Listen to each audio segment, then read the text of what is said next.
Hey Marietta, so I'm back with chapter 2, Bernice. Now she couldn't imagine why Pia was leaving the safety of their row house during a citywide quarantine. Where was her mother, and what about her brothers, those beautiful twin boys? Mrs. Lange has to be out of her mind to allow her daughter to venture out at a time like this. Pia couldn't have been more than 12 or 13.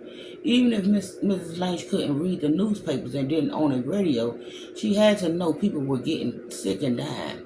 She had to know if it wasn't safe for Pia to leave their apartment. The thought briefly crossed her mind that the Germans had started an epidemic, and Pia and her family were immune, but she pushed it away. Mr. and Mrs. Batch and their four daughters were German too, and every last one of them was dead. In spite of her anger with Mr. Lange for stealing her father's job, the fact that they were German, Bernice could tell that normally Mrs. Lange was a good mother. If there was a chill in the air, the twins and Pia always wore warm clothes and knitted hats.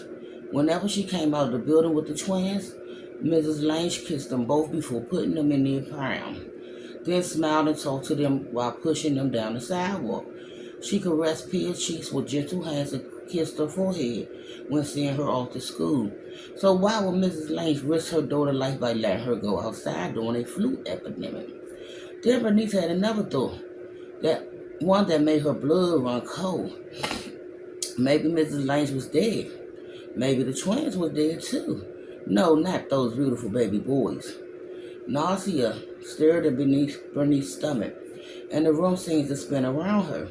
She grasped the back of a chair to steady herself and fixed watery eyes on the body of her dead son.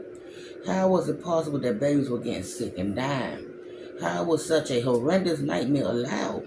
And where was the God she knew and loved? The Lange boys were a little older than Wallace, but just as innocent and pure, even if they were German.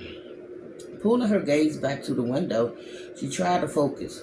Pia was hurrying along the alley with her head down, occasionally glances over her shoulders and looking around as if worried she might be seen.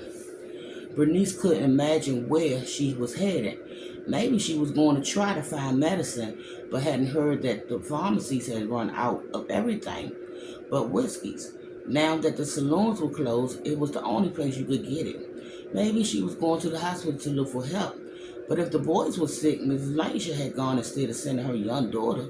It wasn't right, unless Mrs. Lange was sick too.